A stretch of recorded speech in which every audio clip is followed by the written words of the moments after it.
Morning traders, जैसा कि हमने बोला था कि हम लोग कुछ नई वीडियोस लाते रहेंगे पिनेकल ट्रेनिंग आइकन में। जो हमारा दूसरा चैनल है माइंडफुल वेल्थ, इसके लिए हम नई वीडियोस लाते रहेंगे और ये सारी वीडियोस आपकी काम की होने वाली है। तो आज हम शुरू करेंगे कैंडल्स का मूवमेंट कैसे होता है। कैंडल का मूवमेंट का मतलब सब जानते हैं, कैंडल ऊपर या नीचे मूव करती है या एक जगह रुकती है। अगर ऊपर जाती है कैंडल तो हम उसे बुलिश मूवमेंट बोलते हैं, और अगर नीचे जाती है तो बियरिश बोलते हैं, और अगर मार्केट एक जगह रुका हुआ है तो दोजी टाइप या साइडवेज मार्केट के नाम देते हैं। अगर कैंडल फॉर्म में बोलेंगे या वेव फॉर्म में बोलेंगे तो दोनों में ऐसे बात कर सकते हैं। तो आगे जाने से पहले हम लोग निफ्टी और बैंक निफ्टी का एनालिसिस कर लेते हैं, फिर कैंडल्स के साथ आगे चलते हैं। होपफुली ये वीडियो आपको बहुत पसंद आएगी। ये हमारा दूसरा चैनल है, आप इसे सब्सक्राइब करके रख लें क्योंकि इसको नई वीडियो आपको मिलेंगी। दो टाइप की वीडियो यहाँ पर मिलेंगी। जो लोग बिगनर्स हैं, किस किस के लिए ये चैनल काम का होगा, जो लोग नए हैं और कैंडल्स को नहीं समझते हैं या बेसिक्स नहीं पता होते, उनके लिए वीडियो काम का होगा। प्रोफेशनल के लिए काम का कैसे होगा ये वाला वीडियो, ये भी मैं बता देता हूँ। यहाँ पर दूसरे जो वीडियो आपको मिलेंगे वो मिलेंगे मेडिटेटिव वीडियो। ट्रेडर्स के लिए मेडिटेशन का क्या रोल होता है, ये वीडियो मैंने पहले भी डाला था, तो आप इसको जाके एक बार चेक कर सकते हैं। ये वीडियो आपके काम का ही रहेगा सारे के सारे। तो ये देखिए, ये जो ट्रेडिंग जर्नी फॉर बिगिनर्स है, ठीक है, ये माइंडफुल वेल्थ वीडियो है। इन सबको आप ये दो वीडियो देखेंगे तो आपको समझ में आएगा एक प्रोफेशनल के लिए जो मेडिटेशन होता है उसका क्या रोल होता है। तो आइए शुरू करते हैं और देखते हैं यहाँ पर निफ्टी और बैंक निफ्टी के एनालिसिस में हम क्या देख सकते हैं। अगर आप निफ्टी बैंक को देखते हैं, अगर मैं यहाँ पर निफ्टी बैंक को देखता हूं तो जरा चेक कीजिए निफ्टी बैंक क्या कर रहा है। अगर मैं इसको पूरा मंथ टाइम फ्रेम में देखता हूं, कोई इंडिकेटर नहीं है, कुछ नहीं है। अगर आप मंथ टाइम फ्रेम में देखते हैं निफ्टी बैंक को, तो निफ्टी बैंक एक ऑल टाइम हाई ब्रेक करने की तैयारी में है। ऑल टाइम हाई, अगर ये इसे ब्रेक करता है तो एक बड़ा मोमेंट हमें मिल सकता है। और अगर हम ज्यादा बड़ा मोमेंट यहाँ से एक्सपेक्ट करते हैं तो एक बहुत बड़ा मोमेंट मेरे को जो मिलेगा वो मैं यहाँ से लो से लगाऊंगा, और यहाँ तक का मोमेंट जितना भी ये आपकी वेव आती है, इतना अगर मैं ऊपर रखता हूं तो ये मेरे को एक बड़ा टारगेट है। बड़ा का मतलब एक दो महीने में नहीं मिलेगा, ये आपका पूरा लगभग लगभग 5 से 6 महीने या साल भर लग सकता है। लेकिन ये टारगेट आपको मिल सकता है, दैट इज 61,000 अराउंड 200। तो ये आपको देखने को मिल सकता है निफ्टी बैंक का टारगेट आने वाले टाइम में। लेकिन ये एक साथ नहीं जाएगा, धीरे धीरे जाएगा। इसी के साथ में अगर मैं चेक करता हूं निफ्टी 50 को, अगर हम निफ्टी 50 को चेक करते हैं तो देखिए निफ्टी 50 क्या करने वाला है। अभी निफ्टी 50 काफी दूर है। अगर दोनों को ब्रेकआउट करना है, अगर दोनों को ब्रेकआउट करना है तो निफ्टी 50 को भी ऊपर जाकर ब्रेकआउट में जाना होगा, और उसके लिए निफ्टी को यहां से कम ये डिस्टेंस कवर करनी पड़ेगी, जो कि 2471 पॉइंट की है। दैट मीन्स 2471 इसके डिस्टेंस है जो कि इसको कवर करनी है, और तभी मार्केट एक बड़ा मूव ले पाएगा यहां से निफ्टी। लेकिन क्वेश्चन ये है कि क्या मार्केट इतने बड़े मूव के लिए तैयार है? बहुत बड़ा क्वेश्चन। क्या मार्केट इतने बड़े मूव के लिए तैयार है? 2500 पॉइंट के लिए क्या मार्केट तैयार है मूव के लिए? तो यहां से चेक करते हैं जरा और देखते हैं मार्केट यहाँ पर क्या छोटे टाइम फ्रेम में तैयार कर रहा है अपने आप को। अगर मैं वीक टाइम फ्रेम में यहाँ पर जाता हूँ, वीक टाइम फ्रेम में जाता हूँ, तो चेक कीजिए मार्केट यहाँ से चलना शुरू हुआ था, और पहला लो ये था मार्केट का, पहला रेजिस्टेंस मार्केट को ये मिल रहा था। मार्केट ने इसको क्रॉस भी किया था, और क्रॉस करके दूसरा रेजिस्टेंस मिलना था ये वाला। अगर आप चेक करते दूसरा रेजिस्टेंस मार्केट का ये वाला था। मार्केट ने फर्स्ट टाइम इसको तो क्रॉस किया, लेकिन यहां पर मार्केट को बड़ा रेजिस्टेंस मिला, मार्केट रिट्रेस करके नीचे, और लगभग 1300 पॉइंट मार्केट नीचे आया। लेकिन अब की बार जब मार्केट ऊपर गया तो आप चेक कर सकते हो इसको ब्रेक कर चुका है, ये वाला रेजिस्टेंस ब्रेक कर चुका, और कम से कम इसका जो नेक्स्ट मोमेंट है वो यहाँ तक है। यहाँ तक का मोमेंट आपको अभी देखने को मिल जाएगा कुछ दिन के अंदर ही। अगर मैं इससे छोटे टाइम फ्रेम पर जाता हूँ, एक दिन पर, अलग अलग टाइम फ्रेम का एनालिसिस अलग अलग होता है, तो मैंने आपको ये एक जो चार्ट पैटर्न होता है उसका डीफॉर्मेशन और रीफॉर्मेशन की बात करी थी। तो यहाँ पर एक पॉइंट को चेक कर लें। यहाँ पर एक दिन के अंदर ये आपके पास इन्वर्टेड हेड एंड शोल्डर बन रहा था, और वो यहां पर से वापस जाना था, इस जगह से वापस जाना था। लेकिन मार्केट अराउंड 1000 पॉइंट या 1300 पॉइंट के आसपास नीचे ओपन हो गया और मार्केट डाउन में था उस टाइम पर। लेकिन मार्केट का रीफॉर्मेशन कब हो गया? जैसे ही मार्केट इसके ऊपर आया, जैसे ही मार्केट इसके ऊपर आया, यहां से इसका इन्वर्टेड हेड एंड शोल्डर का शोल्डर शुरू हो गया। तो इतना बड़ा मोमेंट मैंने बोला था आपको मिल जाएगा। अब नेक्स्ट मोमेंट इसका कितना मिलने वाला है? नेक्स्ट मोमेंट इसका आपको, अगर मैं इसका केवल शोल्डर ले लेता हूं जो कि हेड एंड शोल्डर का रूल होता है, तो नेक्स्ट मोमेंट आपको कम से कम इतना मिलेगा। और अगर मैं यहाँ इसके ऊपर रख देता हूं इसको, तो ये आपका 24,000 अराउंड 900 का आपके पास एक जंप है। तो क्वेश्चन ये है कि क्या मार्केट इसके ऊपर अपने मूव के लिए, जो जैसे मैंने बोला अराउंड 2500 पॉइंट का मूव है, तो क्या इस मूव के लिए रेडी है? अगर ये डायरेक्ट ऊपर गया होता तो इशू होता, लेकिन मार्केट अपना सपोर्ट बना के ऊपर जा रहा है। अभी भी मैं ये चाहूंगा कि बजाय मार्केट डायरेक्ट ऊपर जाने के, थोड़ा सा मार्केट हल्का सा रिट्रेस कर जाए, और रिट्रेस करके ऊपर जाएगा तो शायद ज्यादा अच्छा होगा। उसका रीजन ये है कि मार्केट ने अभी तक एक भी रिट्रेसमेंट नहीं लिया है। तो हालांकि बोलने को बोल सकते हैं कि एक्स्ट्रा बुलिश है, लेकिन मार्केट का ये मोमेंट सही नहीं है। पिछली बार भी अगर आप देखते तो मार्केट देखिए डायरेक्ट ऊपर गया था, उसके बाद नीचे आ गया। तो इसका मतलब मार्केट वापस एक रिवर्सल की कोशिश कर सकता है। तो इसके लिए ज्यादा अच्छा रहेगा कि मंडे को मार्केट थोड़ा सा नीचे खुले और थोड़ा सा रिट्रेस करके जाए। ऐसा होगा तो ज्यादा अच्छा रहेगा। लेकिन हम अभी मोमेंट जो एक्सपेक्ट करते हैं, वो अभी मोमेंट हमारा यहाँ से यहाँ तक का मोमेंट है। और इसके बीच में जो हमें रेजिस्टेंस मिलने वाले हैं वो ये है, ये वाला रेजिस्टेंस है। ये 3 रेजिस्टेंस हमें मिलने वाले हैं जो कि मार्केट क्रॉस करेगा, और ये मार्केट का एक साइडवेज बन सकता है। इसके साथ में अगर निफ्टी का और एनालिसिस थोड़ा ज्यादा करते हैं, बड़ा एनालिसिस करते हैं, तो आपका 24,800 का एक बड़ा रेजिस्टेंस मिलने वाला है वहां पर, क्योंकि एक और इन्वर्टेड हेड एंड शोल्डर बनने वाला है यहाँ पर। लोग तो बताते हैं कहां पर बन रहा है, मैं ये बोल रहा हूं कि कब बनने वाला है, एक और बनने वाला है। हो सकता है मार्केट वहां से दोबारा रिवर्स करे। अगर आप यहाँ पर से देखेंगे, ये इन्वर्टेड हेड एंड शोल्डर था और ये अब कंप्लीट हो चुका है, नेक लाइन हो गई, अब इसके ऊपर इसका बाय है। लेकिन अगर मैं इसको लाइन चार्ट में देखता हूँ, चेक कीजिए, अगर मैं इसे लाइन चार्ट में देखता हूं तो मेरे को एक और यहाँ पर से इन्वर्टेड हेड एंड शोल्डर मिलेगा, लेकिन वो वी टाइम फ्रेम में मिलेगा, बड़े टाइम फ्रेम में। अगर आप यहाँ पर जाके देखते हैं तो एक इन्वर्टेड हेड एंड शोल्डर हमारा कंप्लीट हो चुका, लेकिन एक इन्वर्टेड हेड एंड शोल्डर बनना बाकी है, और वो आएगा 24,800। एग्जैक्ट आप चेक कर सकते हैं 24,800 पर बनेगा। लेकिन वो कैसे बनेगा इसको भी जरा चेक कर लेते हैं। यहां पर देखिए, ये आपके पास एक शोल्डर है, ये शोल्डर है, ये इसका हेड है। और अगर मार्केट एग्जैक्ट इस पॉइंट से नीचे चलता है तो ये यहां तक आएगा, और ये अगर आप ध्यान देंगे तो ये 1000 पॉइंट का डाउन होगा। तो ये 1000 पॉइंट का डाउन लेके अगर मार्केट इससे ऊपर चलेगा तो फिर से एक बाय है, एक बड़ा बाय। लेकिन ये इन्वर्टेड हेड एंड शोल्डर आपको आने वाले टाइम में देखने को मिल सकता है। 1-2 महीने के अंदर ये आपको इन्वर्टेड हेड एंड शोल्डर मिलेगा। तो मार्केट जब कभी भी 24,800 पर पहुंचेगा तो आपको थोड़ा ध्यान रखना पड़ेगा इस बात का कि वहां से मार्केट अगर रिवर्स करता है तो केवल इन्वर्टेड हेड एंड शोल्डर बनाने जा रहा है मार्केट, वहां पर रिवर्सल के लिए नहीं जाएगा। इसको अगर मैं कैंडल फॉर्म में देखता हूं तो देखिए, ये आपके पास एक इन्वर्टेड हेड एंड शोल्डर है, मार्केट डाउन में आया है, और यहाँ पर मार्केट जाके एक रिवर्सल ले सकता है, ये वाला रिवर्सल जो कि इन्वर्टेड हेड एंड शोल्डर बना सकता है। तो ये पॉइंट जो आपके पास 24,800, इस पर थोड़ा हमें अलर्ट रहने की जरूरत है। अगर मार्केट डायरेक्ट ऊपर निकल गया बहुत तेजी से तो बात अलग है, अदरवाइज अगर मार्केट नीचे आए तो एक इन्वर्टेड हेड एंड शोल्डर हमें देखने को मिल सकता है। नाउ ये तो हुआ एक प्रोफेशनली हमारा टॉक। लेकिन अगर हम बात करें एक बिगनर की, तो बिगनर को यहाँ पर क्या चाहिए? जैसे मैंने बोला था, ये वीडियो बिगनर के लिए भी है और ये प्रोफेशनल के लिए भी है। तो जो प्रोफेशनल है उन्हें पता लग गया है कि कहाँ पर इन्वर्टेड हेड एंड शोल्डर बना था या कहाँ पर इन्वर्टेड हेड एंड शोल्डर अब फॉर्म होगा। तो जहां पर भी फॉर्म होगा वहां से आप थोड़ा सा अपने लिए अलर्ट चेक कर सकते हैं। जब कभी भी मार्केट नीचे आता है, ये भी ध्यान रखिए, जब कभी मार्केट नीचे आता है तो ये सारे लेफ्ट शोल्डर होते हैं।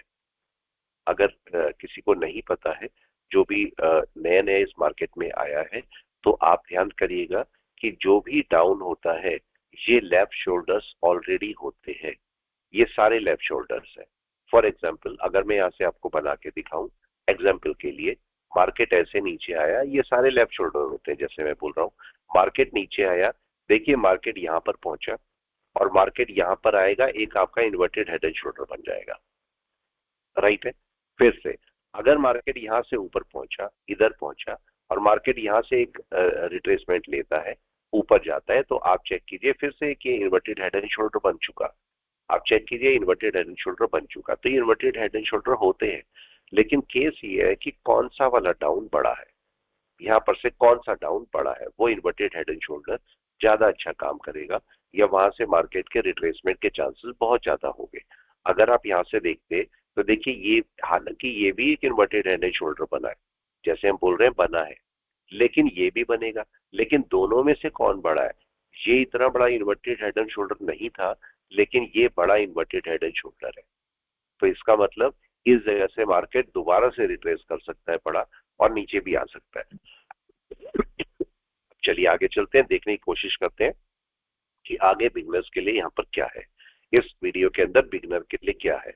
नॉर्मली हम लोग देखते हैं कि जब कैंडल मूव करती है तो कैंडल कैसे मूव करती है। मैं आज कैंडल के मूवमेंट पे बात कर रहा हूँ, मैं कोई कैंडल के अलग से बात नहीं कर रहा हूँ कि कैंडल कौन सी होती है, दोजी होती है या आपका एंगल्फिंग होती है, ये सब हम बातें नहीं कर रहे, ये सब फंडामेंटल है, आप लोगों को आती भी होगी। अगर आपको लगता है इस पर कोई वीडियो चाहिए तो आप मेरे को कमेंट करके बताएं, तो मैं आपको इसकी वीडियो बना दूंगा। लेकिन केस यहाँ पर ये है कि जब कैंडल आपका मूव करती है, कोई भी कैंडल, वो कैंडल रेड भी हो सकती है, वो कैंडल रेड भी हो सकती है, वो कैंडल ग्रीन भी हो सकती है, हम दोनों कैंडल के लिए बात कर रहे हैं, लेकिन मैं रेफरेंस ले रहा हूँ ग्रीन कैंडल का। तो केस ये है कि जब कभी भी ग्रीन कैंडल बनती है तो ग्रीन कैंडल अलग अलग तरीके से बन सकती है। जैसे फॉर एग्जांपल, अगर मार्केट के अंदर एक कैंडल बनी है और वो कैंडल ऐसी बनी है, इसका मतलब क्या हुआ, ये पूरा बायर प्रेशर के साथ है, ये कैंडल पूरी बायर प्रेशर के साथ है। अगर मैं इस कैंडल के अंदर छोटी सी विक डाल देता हूं, तो इसका मतलब सेलिंग प्रेशर तो है पर ना के बराबर है, ना के बराबर। लेकिन अगर इसी जगह पर यहां पर विक आती है थोड़ी सी बड़ी, इसका मतलब सेलिंग प्रेशर है। अगर सेलिंग प्रेशर है तो इसको आपको कैसे ट्रीट करना है? जब तक कैंडल क्लोज नहीं हो जाएगी तब तक आप ये नहीं बोल सकते कि कैंडल कैसी बनी है। कैंडल को पहले क्लोज हो जाने दें, और जैसी ही कैंडल क्लोज होगी तब आप बोल सकते हैं कि ये कैंडल ऐसी बनी है, इसका ट्रीटमेंट ऐसे होगा। फॉर एग्जाम्पल, अगले दिन कैंडल खुलेगी तो अगले दिन कैंडल अलग अलग जगह पर खुल सकती है। अगर हम यहाँ पर एक एग्जाम्पल देखें, अगर ये इसका ऊपर भी वीक है, नीचे भी वीक है, अगर मैं बोलता हूँ ये डे की कैंडल है, तो अगले दिन कैंडल कहाँ कहाँ खुल सकती है? अगर मैं अगले दिन कैंडल की बात करूं तो अगले दिन कैंडल देखिए इतना ऊपर भी खुल सकती है, नंबर वन, इतना ऊपर भी खुल सकती है, मैं इसका एग्जाम्पल भी दिखाऊंगा आपको। इस हाई के जस्ट पास में खुल सकती है, नंबर टू, इस क्लोज के पास में खुल सकती है, नंबर थ्री, राइट है। यहाँ इतना डाउन में खुल सकती है, नंबर फोर, लो के पास में खुल सकती है, नंबर फाइव, आपका क्लोज के ओपन के पास में खुल सकती है, नंबर सिक्स। इसके अलावा आपका लो के जस्ट ऊपर, लो के ये जो आपका ओपनिंग हुई है इसके जस्ट ऊपर खुल सकती है, नंबर सेवन। ये जो आपका क्लोजिंग है इसके जस्ट नीचे खुल सकती है, नंबर एट, या फिर इसके बीच में जो जगह है यहां पर खुल सकती है, नंबर नाइन। तो अगर अगले दिन की कैंडल देखेंगे आप, तो अगले दिन की कैंडल जहां पर खुलेगी वहां से आप अपनी ट्रेडिंग स्ट्रेटेजी को डिफाइन कर सकते हैं, या अपनी ट्रेडिंग स्ट्रेटेजी बना सकते हैं कि मैं कैसे एक नई कैंडल के साथ में ट्रेड करूंगा। तो ये ट्रेड करने के अलग अलग तरीके हैं, ये आपको देखना है। ये मैं सिखाता रहता हूं कि नंबर एक पर अगर आपको मिलती है कैंडल, काफी गैप अप मिला, तो आपको क्या करना है। अगर यहां पर मिलेगा 8 नंबर पर, 9 नंबर पर, 7 नंबर, 6 नंबर, कहीं पर भी होगा, तो आपको कैसे इसे ट्रीट करना है। जैसे फॉर एग्जांपल, अगर मैं निफ्टी की बात करता हूं और डे की ही बात करता हूं, आप चेक कीजिए ये पुराना दिन है। अगर मैं ये बात करता हूं, देखिए ये पुराना दिन था, ये आपका पुराना दिन है, और ये नया दिन है। कैंडल कहां पर खुली है, नई कैंडल कहां पर खुली, आप चेक कीजिए, इसका जो हाई है, इसका जो क्लोज है, इसका जो ओपन है, इसका जो लो है, इन सबसे ऊपर जाकर आपकी ये कैंडल खुली है। लेकिन उससे अगले दिन की कैंडल कहां पर खुली है? क्या अगले दिन की कैंडल भी ऊपर खुली है? नहीं, अगले दिन की कैंडल अगर आप देखेंगे तो इसके अंडर में खुली है, बीच में। अगर मैं उसके बाद कैंडल देखता हूं ये वाली, तो देखिए इससे अगर मैं कंपेयर करता हूं तो ये कैंडल ऊपर खुली है, लेकिन चूंकि ये इनसाइड बार है, अगर मैं इसको कंपेयर करता हूं तो ये थी डॉट हाई के ऊपर खुली है। ऐसे ही अगर हम करंट कैंडल की बात करते हैं यहाँ पर, तो चेक कीजिए क्या हुआ। ये पुरानी कैंडल है और ये कैंडल देखिए इसके हाई के जस्ट नीचे ओपन हुई है, नीचे ऊपर हुई है। इसका मतलब हर एक को कैंडल को ट्रेड करने के अलग अलग तरीके होते हैं। तो अगर सपोज ऊपर कोई रेजिस्टेंस है, मार्केट का ये रेजिस्टेंस है सपोज कोई, और मार्केट के यहाँ पर कैंडल बनती है, कोई ग्रीन कैंडल बनती है, तो वो ग्रीन कैंडल को कैसे ट्रेड किया जाता है, केस आपका ये है। तो अगर बाई चांस यहाँ से कैंडल बन रही है तो कैंडल अलग अलग तरीके से क्लोज हो सकती है। जैसे अगर मैंने बोला कि कैंडल यहाँ से क्लोज हुई है और ऊपर क्लोज हुई, अक्सर ये बोलते हैं कि ब्रेकआउट चाहिए, बिल्कुल ये ब्रेकआउट है, ऊपर ब्रेकआउट हो गया और आप बोलते हैं आप ट्रेड कर सकते हैं, कोई भी लेवल है, कोई लेवल हो सकता है, कोई एन वेव का लेवल हो सकता है, ये ब्रेकआउट हो सकता है, कोई पिवोट हो सकता है वो ब्रेकआउट हो सकता है, कोई ट्रेंड लाइन हो सकती है उसका ब्रेकआउट हो सकता है, कोई फिबोनाची के लेवल का ब्रेकआउट हो सकता है। तो केस ये है कि अगर मार्केट ब्रेकआउट कर लेता है, ये कैंडल ब्रेकआउट हो चुकी है, तो क्या मैं इस पर ट्रेड कर लूं, यस और नो। केस यहाँ पर यह आता है कि क्या क्या मेरे को यहाँ पर ट्रेड कर लेना चाहिए, लेकिन यहाँ पर कुछ कंडीशंस है। अगर आप चाहते हो कि मैं ट्रेड करूं तो इस कैंडल को आपको देखना होगा। ये कैंडल कैसे हो सकती है, मे बी कि आपका मार्केट ऐसे नीचे आया हुआ था, यहां से बहुत बड़ी कैंडल गई है और यहां जाके क्लोज कर दिया, ऐसी कैंडल भी हो सकती है। या ये भी हो सकता है कि मार्केट यहाँ पर नीचे था और मार्केट ने यहाँ से बहुत बड़ी कैंडल यहाँ पर क्लोज करी है, ये भी हो सकती है। इसके अलावा और कैंडल कैसी हो सकती है, मार्केट नीचे से आया है, नीचे से आया है और मार्केट ने यहाँ क्लोज तो कर दिया, क्लोज तो कर दिया, लेकिन इसकी विक भी काफी बड़ी है, ऐसा भी हो सकता है। या फिर ऐसा भी हो सकता है कि आपकी कैंडल कुछ ऐसी बनी, ये भी पॉसिबिलिटी हो सकती है, कोई भी पॉसिबिलिटी हो सकती है। या फिर मार्केट ऐसा भी हो सकता है कि यहाँ से छोटी सी कैंडल डाल के यहाँ पर क्लोज किया, ये भी पॉसिबिलिटी हो सकती है। लेकिन इसके अंदर कौन सा कैंडल अच्छी है, कौन सी कैंडल खराब है, ये हमें जानना बहुत जरूरी है, क्योंकि तभी हम अच्छे ट्रेड ले पाएंगे। क्योंकि अगर हमने गलत डिसीजन ले लिया इस मार्केट के अंदर, एक छोटे से गलत डिसीजन का मतलब आपका लॉस होता है। तो इसलिए वो गलत डिसीजन आप बिल्कुल भी नहीं ले सकते। तो केस ये है कि अगर यहाँ से नीचे से एक मारूबोजू टाइप कैंडल किसी भी रेजिस्टेंस के ऊपर क्लोज होती है, किसी भी रेजिस्टेंस के ऊपर, तो चूंकि यहाँ पर कुछ लोगों ने अगर बाय किया हुआ है, उनको अच्छा प्रॉफिट यहाँ पर हो रहा होगा, हो रहा होगा, तो कम से कम भी 75% स्टॉक वो अपने यहाँ पर निकाल देंगे। अगर पूरा भी नहीं निकालेंगे तो 75 निकाल देंगे, जिसकी वजह से भी मार्केट रिट्रेस करेगा। सेम केस अगर किसी ने यहाँ पर बाय किया है और इतना ऊपर जाके उसको प्रॉफिट हो रहा है, तो वो यहाँ पर अपने ट्रेड को निकाल देगा, दैट मीन्स प्रॉफिट बुकिंग कर देगा, चाहे 75% करे चाहे 50%, लेकिन करेगा जरूर। लेकिन केस यहाँ पर क्या हुआ, केस यहाँ पर सेकंड थर्ड वाले केस में आते हैं। अगर मार्केट ने ऐसी कैंडल क्लोज करी है तो यहाँ पर पॉसिबिलिटीज हो सकती हैं दो। पहली पॉसिबिलिटी ये है कि किसी पर्सन ने यहाँ पर अपना प्रॉफिट बुक कर चुका है, ऊपर जाके किसी पर्सन ने प्रॉफिट बुक कर लिया था। अगर कर लिया था, नीचे आ रहा है, तो अगर मार्केट यहाँ पर रुकता है, चूंकि सपोर्ट के ऊपर है, तो दोबारा बाय करने की कोशिश करेगा वो, पहला पॉइंट। दूसरा पॉइंट, अगर मार्केट में किसी पर्सन ने यहाँ पर प्रॉफिट बुक नहीं किया है, तो वो यहाँ पर वेट कर रहा होगा। और क्या वेट करेगा, इस समय अपने प्रॉफिट को बुक नहीं करेगा, क्योंकि वो पुराना वाला प्रॉफिट चाहता है। अगर किसी को यहाँ पर 4,000 प्रॉफिट हो रहा था इस जगह पर, और यहाँ पर उसका प्रॉफिट 1,000 रुपीज रह गया, तो वो वेट करेगा यहाँ तक चला जाए तो मैं इसे हटा दूंगा। लेकिन वो अपना एसएल भी लगा के बैठा होगा कि आपका मार्केट अगर इससे नीचे चलेगा तो मैं पोजीशन को काट भी दूंगा, वो ये भी तैयारी में बैठा होगा। तो वो नेक्स्ट कैंडल का वेट करेगा कि नेक्स्ट कैंडल का मोमेंट क्या है। अगर नेक्स्ट कैंडल ऊपर चलेगी तो वो नहीं काटेगा, लेकिन अगर नेक्स्ट कैंडल नीचे चलेगी तो वो अपना एसएल कटा के हट जाएगा, या अपना प्रॉफिट जो छोटा मोटा आ रहा है उसको बुक कर देगा। तो मार्केट में ये पर्सन रुका रहेगा। तो आपको अगर यहाँ पर किसी कैंडल को ट्रेड करना है, तो आप क्या करें, नई कैंडल को बनने दे, और नई कैंडल अगर इसके ऊपर जाती है, अगर इसके ऊपर जाती है, यहाँ पर पहुंचने पर नहीं, कोई छोटा टाइम फ्रेम 10-15 मिनट, कोई भी कैंडल इसके ऊपर अगर क्लोज करेगी तो आप जाए। ये ध्यान रखिएगा, कई लोग एक गलती कर लेते हैं, उस गलती को आपको नहीं करना है। और वो गलती क्या है, गलती ये है कि जैसे ही मार्केट यहां से ऊपर चलता है लोग बाय करना शुरू कर देते हैं।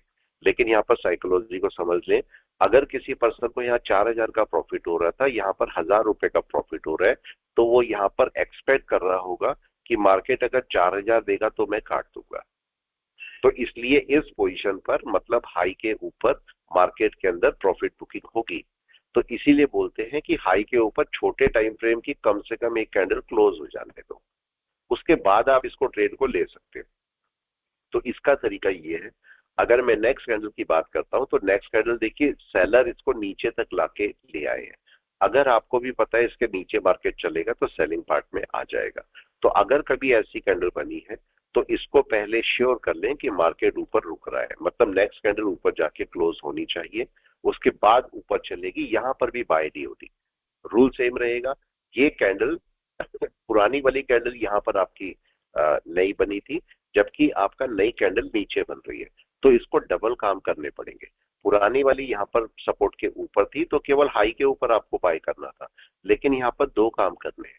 यहाँ पर मार्केट चूंकि नीचे है तो पहले सपोर्ट के ऊपर आना पड़ेगा, इस सपोर्ट को बनाना पड़ेगा, जो रेजिस्टेंस आपको दिख रहा है इसके ऊपर क्लोज करना पड़ेगा, और क्लोज करने के बाद फिर अगली कैंडल इसके ऊपर क्लोज करनी पड़ेगी, और तब हमारा बाय होगा। तो यहाँ पर एक स्टेप था बाय के लिए, यहाँ पर डबल स्टेप हो गया बाय के लिए। तो ये कैंडल जो होती है, ये कैंडल एक अच्छी कैंडल नहीं है, ये तो बिल्कुल भी अच्छी कैंडल नहीं है। अगर आप इस कैंडल के ऊपर ट्रेड करना चाहते हैं तो इसको आपको मैंने तरीका बताया, इसके ऊपर मैंने तरीका बताया। एक आपका नेक्स्ट है लास्ट, ये वाली। अगर आपकी कैंडल जो है वो छोटी सी कैंडल बनती है और ब्रेकआउट होता है, तो जनरली किसी ने अगर यहाँ पर बाय किया होगा तो वो यहाँ पर अपना प्रॉफिट बुकिंग नहीं करेगा, क्योंकि उसको बहुत बड़ा प्रॉफिट नहीं हो रहा है, तो वो अगली कैंडल का वेट करेगा। एकदम से प्रॉफिट बुकिंग नहीं होगी यहाँ पर, और अगली कैंडल ओपन होने के बाद अगर ये ऊपर चलेगी तब भी वो प्रॉफिट बुकिंग नहीं करेगा, वो जाने देगा ऊपर। तो इसका मतलब ऐसी कैंडल हमारे लिए ब्रेकआउट के लिए सुटेबल होती है। अक्सर हम क्या ढूंढते हैं, हम यहाँ पर इन कैंडल्स के बजाय, एक फुल कैंडल के बजाय हम लोग कौन सी कैंडल ढूंढते हैं, हमें कोई हैमर मिल जाए। हम अक्सर ऐसा ढूंढते हैं, हमें जो बताया गया है कि कोई हैमर मिल जाए, कोई पिन बार मिल जाए, राइट है, कोई आपका इन्वर्टेड स्पिनिंग टॉप मिल जाए, ऐसा कुछ हो जाए, कोई हमारे पास ऐसी कोई मारूबोजू टाइप कैंडल मिल जाए, ये हमें बताया गया है। जबकि हर समय ये सही नहीं है। इनके बजाय क्योंकि इसके अंदर बाइंग प्रेशर जरूर है, इनमें से इसके अंदर बहुत बाइंग प्रेशर है, लेकिन आपको सबसे अच्छी कैंडल बाइंग प्रेशर की कैसे मिलती है, इनसे भी अच्छी जो बाइंग प्रेशर की कैंडल है वो ये है, जिसके अंदर नीचे भी विक ना हो, ऊपर भी विक ना हो, और छोटी कैंडल हो। बड़ी होगी तो मारूबोजी हो जाएगी, हमें छोटी कैंडल चाहिए। तो अगर छोटी कैंडल हमें मिलेगी तो आप ब्रेकआउट के साथ में अच्छी तरह जा सकते हैं। कोशिश करिएगा किसी लेवल पर, अगर नीचे से बहुत बड़ी कैंडल आ रही है, नीचे से बहुत बड़ी कैंडल आ रही है, तो इसका मतलब मार्केट में प्रॉफिट बुकिंग हो सकती है। अगर आप यहाँ पर देखेंगे निफ्टी में, आप चेक कीजिए, यहां से मार्केट की कुछ भी प्रॉफिट बुकिंग नहीं हुई है। प्रॉफिट बुकिंग का मतलब रिट्रेसमेंट, तो या तो आप रिट्रेसमेंट बोले या प्रॉफिट बुकिंग बोले, मार्केट में प्रॉफिट बुकिंग नहीं हुई है। तो मैं चाहता हूं एक प्रॉफिट बुकिंग हो जाए, उसके बाद अगर मार्केट ऊपर चलेगा तो बहुत अच्छा चल पाएगा। तो एक प्रॉफिट बुकिंग जरूरी है। दूसरा, मार्केट ने लगभग 550 पॉइंट का ये गैप छोड़ के गया है, और लगभग 300 पॉइंट का ये गैप छोड़ के गया है, और लगभग 300 पॉइंट का ये गैप छोड़ के गया है। तो मार्केट को इन गैप को कवर करने आना पड़ेगा। आज नहीं तो कल आएगा मार्केट लेकिन इसके यहाँ पर कवर करने के लिए आएगा। यहाँ पर भी देखिए, ये जो कैंडल बनी हुई है अच्छी खासी बड़ी कैंडल है, तो यहाँ पर प्रॉफिट बुकिंग हो सकती है। ये हो सकता है कल की साइकोलॉजी क्या होगी मंडे की, कि मार्केट कैसे काम कर सकता है। अगर चूंकि लोगों ने अपने कॉल्स लेके रखे होंगे, लोगों ने अपने अपने कॉल लेके रखे होंगे, किसी ने फ्यूचर लेके रखा होगा, किसी ने इक्विटी लेके रखा होगा, और कुछ लोग यहाँ से बाइंग की तैयारी में भी होंगे। कई लोग ऐसे सोच के बैठे होंगे कि अब आपके स्टॉक्स ऊपर चलेंगे, तो अगर इनके ऊपर मार्केट ओपन होता है तो वो कुछ स्टॉक को बाय भी कर लेंगे, या जिसका प्रॉफिट हो रहा होगा, जिसने अपनी कोई कॉल रखी होगी, हैवी क्वांटिटी होगी, ठीक है, तो वो क्या सोच के बैठा होगा। अगर यहाँ पर कोई पर्सन अपनी कॉल लेके बैठा है या कुछ क्वांटिटीज लेके बैठा हुआ है, वो ये सोचेगा कि मंडे को जिस हिसाब से मार्केट खुलेगा मैं उस हिसाब से काट दूंगा। फॉर एग्जाम्पल, मार्केट जरा सा नीचे खुलता है, वो नीचे खुलेगा तो हो सकता है वो प्रॉफिट बुकिंग कर ले, लेकिन चूंकि मार्केट एक बड़े सपोर्ट के पे आ रहा है, मतलब बड़ा रेजिस्टेंस क्रॉस करेगा, तो मार्केट अगर ऊपर खुलेगा, यहाँ पर आसपास खुलेगा, तो वो प्रॉफिट बुकिंग नहीं करेगा। वो बोलेगा चूंकि सपोर्ट के ऊपर है तो अब एक बड़ा मोमेंट फिर मिल सकता है। तो हो सकता है इतने बड़े प्रॉफिट के बाद भी वो प्रॉफिट बुक ना करे और मार्केट को वेट करेगा। इवन मार्केट थोड़ा सा नीचे आएगा तो भी वो वेट करेगा, क्योंकि वो वेट करेगा, यहाँ सपोर्ट लेगा मार्केट और सपोर्ट लेके वापस जाएगा। लेकिन वो किस कंडीशन में अपना प्रॉफिट बुक कर लेगा? कोई भी पर्सन जिसने नीचे से बाय करके चल रहा है, कभी कभी ऑप्शन खरीद के बैठा है या फ्यूचर खरीद के बैठा है, कब वो अपना प्रॉफिट बुक कर लेगा, ये बात ध्यान रखिएगा। अगर मार्केट कल 400 पॉइंट ऊपर खुल जाता है, इतना ऊपर, तो वो 100% अपना प्रॉफिट बुक करेगा। जो भी ट्रेडर है, चाहे वो इन्वेस्टर्स हैं, चाहे वो इंस्टीट्यूशनल इन्वेस्टर्स हैं, कोई भी है, वो अपना प्रॉफिट बुक करेगा। रीजन क्या है? मार्केट अपना मूव ले चुका है। 400 पॉइंट का मूव मार्केट अगर ऊपर लेता है, 400, 500, 1000 जितना भी होता है, मार्केट का भरोसा नहीं है कितना भी ऊपर जा सकता है। तो मार्केट अगर इतना ऊपर खुलेगा तो सबको पता है कि मार्केट अब क्या करेगा, अपना सपोर्ट लेने के लिए नीचे आएगा कहीं पर। बहुत ज्यादा, कम से कम 90% चांस होंगे कि मार्केट नीचे आएगा। तो मार्केट में ऐसे टाइम पर प्रॉफिट बुकिंग होगी। तो ऐसे टाइम पर अगर आप एंट्री करते हैं, कई सारे लोग एंट्री गलत करते हैं और वहां पर फिर उनको नुकसान होता है। ऐसे टाइम पर जब बड़ा गैप अप खुले, कभी भी आप एंट्री मत करो।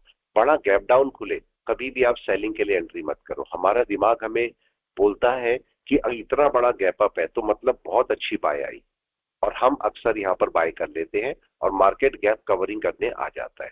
या फिर बहुत बड़ा गैप डाउन खुलता है, हमें लगता है बहुत अच्छी सेल है, हम बड़ी क्वांटिटी लेके बैठ जाते हैं और मार्केट वहीं से वापस जाता है, हमें बड़े लाखों का नुकसान दे जाता है। अगर आप यहाँ पर देखते, यही केस हुआ। मार्केट देखिए यहाँ पर था, बहुत बड़ा गैप डाउन खुला 1300 पॉइंट के आसपास का, और उसके बाद क्या हुआ, सबने यहाँ से बड़ी बड़ी क्वांटिटी लेके रखी। लोगों ने 5-5, 6-6 हजार, 10-10 हजार क्वांटिटी लेके रख ली कि अब हमें बहुत बड़ा प्रॉफिट होगा, मार्केट तो अब टूटेगा। मार्केट ने कंडीशन भी ऐसे डाली थी कि जिससे आराम से सब लोग इन्वेस्टर फंस जाए और उनका पैसा बर्बाद भी हो। तो ये हुआ भी। लेकिन उसके बाद हुआ क्या, आप चेक करेंगे, मार्केट पूरा ऊपर, नीचे आया ही नहीं। तो और सेम डे बहुत बड़ा लॉस दिया मार्केट ने लोगों को।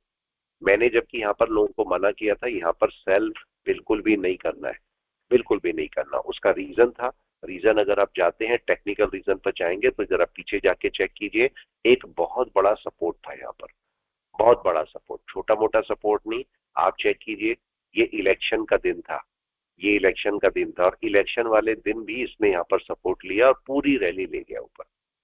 तो इसलिए बहुत बड़ा सपोर्ट था। मार्केट एकदम से नहीं गिरता था। मार्केट अपने टेक्निकल्स को जरूर फॉलो करता है, भले ही फंडामेंटल को फॉलो ना करे, लेकिन टेक्निकल को फॉलो जरूर करेगा। अगर आप इस जगह पर क्लाउड भी लगा के देखते, जैसे लोग बोलते हैं कि भाई इशिमुको क्लाउड में मैं बहुत ज्यादा काम करता हूँ, ये देखिए, अगर आप क्लाउड बेस पर भी देखते तो मार्केट देखिए क्लाउड के नीचे खुला था, सब कुछ सेलिंग में था, क्लाउड आपका सेलिंग में था, चिकागो स्पेन सेलिंग में थी, सब कुछ सेलिंग में था। मगर उसके बावजूद भी मार्केट ऊपर चला गया, क्योंकि जब मार्केट को जाना है तो मार्केट किसी टेक्निकल के साथ में जो इंडिकेटर्स होते हैं उनको मानता नहीं है, तो मार्केट अपने मूव ले जाता है। तो कई बार इंडिकेटर फेल होते हैं, कोई कंडीशन नहीं है कि क्लाउड फेल नहीं होगा या आरएसआई फेल नहीं होगी या कोई इंडिकेटर फेल नहीं होगा, कुछ भी फेल हो जाएगा, क्योंकि मार्केट को जब चलना है तो चलना है। राइट? तो मार्केट देखिए क्या हुआ, उसके बाद देखिए यहाँ से ऊपर, अब ये जो वे बनाई है इसको क्रॉस करने की तैयारी में है मार्केट। तो एक बड़ा मूवमेंट फिर ऊपर जाने वाला है। मार्केट अपनी बेसलाइन के भी ऊपर आ गया, तो अब मार्केट का एक बड़ा मूवमेंट हो सकता है। तो जब कभी भी कोई आपका लेवल क्रॉस हो, ये आप लोगों से एडवाइस है, जब भी कभी लेवल क्रॉस हो, ये आपका लेवल ऐसे हो सकता है, जैसे अगर मैं बोलूं कोई ये रेजिस्टेंस हो सकता है, इसके अलावा कोई ट्रेंड लाइन हो सकती है। अगर मार्केट देखो ट्रेंड लाइन पे यहाँ पर नीचे आ रहा है, अगर ट्रेंड लाइन पे नीचे आ रहा है तो यहाँ पर भी देखो एक ब्रेकआउट मिल सकता है आपको। लेकिन आपके पास एक क्वेश्चन है, चलिए क्वेश्चन में आपको बताता हूँ, आप सोच के देखिएगा इसको, अलग अलग पॉइंट से सोच के देखना है, ठीक है, और उसके बाद बताइएगा कि क्या सही है। ये आपका मार्केट नीचे आ रहा है, ये आपका मार्केट ऐसे नीचे आ रहा है। पढ़ाना बहुत आसान होता है, कहते हैं लोग मुश्किल होता है, पढ़ाना बहुत आसान होता है, लेकिन पढ़ाने के लिए एक तरीका होता है। हर कोई टीचर नहीं हो सकता, हर कोई ट्रेडर हो सकता है, ये बात ध्यान रखिएगा। हर कोई ट्रेडर हो सकता है लेकिन हर कोई टीचर नहीं हो सकता। हर कोई मेंटर हो सकता है लेकिन हर कोई टीचर नहीं हो सकता। एक मेंटर और एक टीचर में बहुत फर्क होता है। टीचर मेंटर से लाख गुना अच्छा होता है, लाख गुना अच्छा होता है। मेंटर अलग पार्ट में जब डिफरेंशिएशन करेंगे तो मेंटर और टीचर में जमीन आसमान का फर्क होगा। कहने के लिए टीचर उतना अच्छा नहीं होगा, लेकिन मैं जानता हूँ टीचर मेंटर से लाख गुना अच्छा होता है। तो टीचर अगर मेरे को बोलेंगे, ठीक है, तो मैं एक टीचर हूँ, मेंटर भी हूँ लेकिन एक टीचर भी हूँ। मेरे को पता है कि मेरे को बच्चों को कैसे पढ़ाना है, जो भी मेरे पास आएगा किस लेवल पर पढ़ाना है। तो इसलिए हमेशा कोशिश कीजिए कि आप अगर मेंटर हैं भी तो मेंटर के साथ जितने भी लोग आपके पास आते हैं खाली ट्रेडिंग नहीं, एक अच्छा ज्ञान भी दीजिए जिससे वो एक अच्छे आदमी भी बने। तो अब देखिए केस हमारे पास ये है कि अगर ये आपको पता है जब तक ट्रेंड लाइन ब्रेक नहीं होगी तब तक मार्केट बाय नहीं ले सकता। लेकिन एक केस ये है कि अगर मार्केट यहाँ पर ब्रेकआउट कर भी देता है तो भी क्या मेरी बाय आती है? इसके साथ क्वेश्चन क्या है, अगर मैं एन वेव देखता हूं, अगर मेरी ये एन वेव है तो मेरी एन वेव का बाय कब आता है? लास्ट हाई के ऊपर। ये एन वेव बोलती है आपका बाय यहाँ पर है, और यहाँ पर ट्रेंड लाइन का जो ब्रेकआउट हो रहा है लास्ट हाई ये वाला है। तो आपके साथ क्वेश्चन ये है कि आपका बाय नंबर 1 पर आता है या नंबर 2 पर आता है। दूसरा क्वेश्चन, अगर नंबर 2 पर बाय आता है तो नंबर 1 बाय का सिग्निफिकेंस क्या है?